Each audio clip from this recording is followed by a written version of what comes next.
I can't believe The Bad Batch was renewed for a second season, let alone a third season.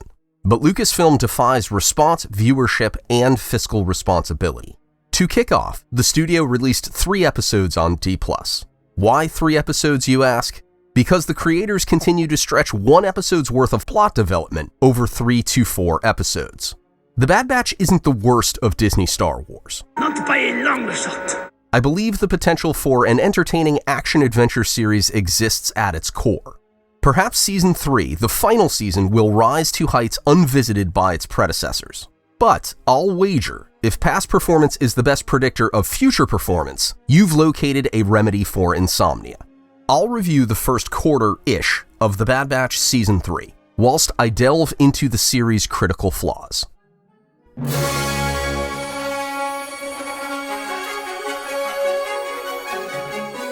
Welcome to Galactic Initiative. I'm your host, Jeff.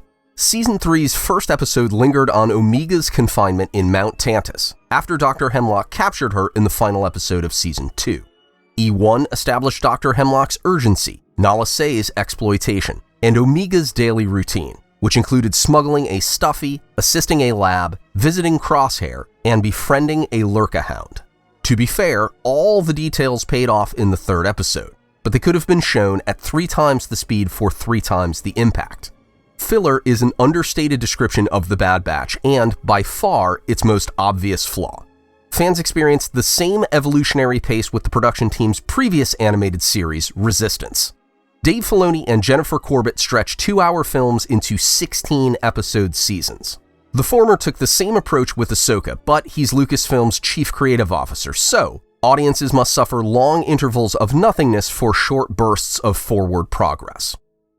The second episode presented an irrelevant attempt by Hunter and Wrecker to locate Omega. They encountered young clones at a devastated Imperial base, where a failed experiment called Slithervine surrounded a MacGuffin. The killer plants almost prevented the duo from accessing a control panel that might have revealed Omega's coordinates. In the end, Hunter and Wrecker obtained a sector name, not a planet's name. The young clones might return to the narrative at some point. This installment followed the show's primary formula: land, face an unexpected challenge, accomplish a task, and leave. Familiar, ephemeral. The third episode featured a visit from Emperor Palpatine and Omega's escape. Mount Tantus accommodated Project Necromancer, an absurd retcon to support the sequels, specifically The Rise of Skywalker.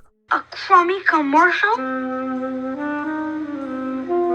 Son of a... Before anyone initiates a "well, actually" comment, allow me to reassure you, dear viewers.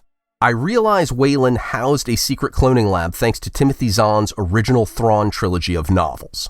However, Zahn had nothing to do with Project Necromancer, an alibi for the sequel's Force, Clone, Essence, Dyad, Transfer garbage. One problem is Filoni's cherry-picking and retconning. In other words, shoehorned Project Necromancer is the concern, not serviceable Mount Tantus. From Star Wars history, Filoni happily, regularly pirates interesting details of superior creators, but he won't appropriate their full immersive storylines. Kathleen Kennedy looks at Star Wars and sees only its superficial characteristics: lightsabers, starships, and aliens. Filoni should know better. The whole is greater than the sum of its parts. Star Wars in whole is legendary storytelling, not an uninspired collection of sci-fi particulars. Think of Poor Echo, who Filoni jammed into The Bad Batch for nostalgia purposes without a character arc in mind.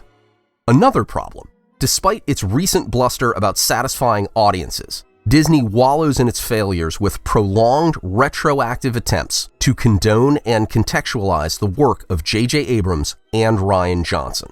The Mandalorian Season 3, Shadow of the Sith novel, and Darth Vader comics exemplify such efforts. Kathleen Kennedy and Bob Iger are trying to perform necromancy on the sequels. Nonsense. Every sequel film should have told a complete story. An explanation for somehow Palpatine returned belonged in The Rise of Skywalker, not in The Bad Batch 4 years later. Project Necromancer has already ruined several productions through its spurious mandated inclusion. Furthermore, let's be honest, the scheme intends to rescue Rey Palpatine and justify Galaxy's Edge, more than it aims to entirely save the sequel trilogy. Disney can't abandon its Mary Sue to tell a story that fans will truly enjoy, like the original Thrawn trilogy. Papa Palps was a welcome sight, and fortunately the creators treated him with respect. The big reveal, Omega's force sensitivity or force conductivity, was expected and thus anticlimactic. Nala Se had protected Omega from Hemlock by destroying the girl's blood samples.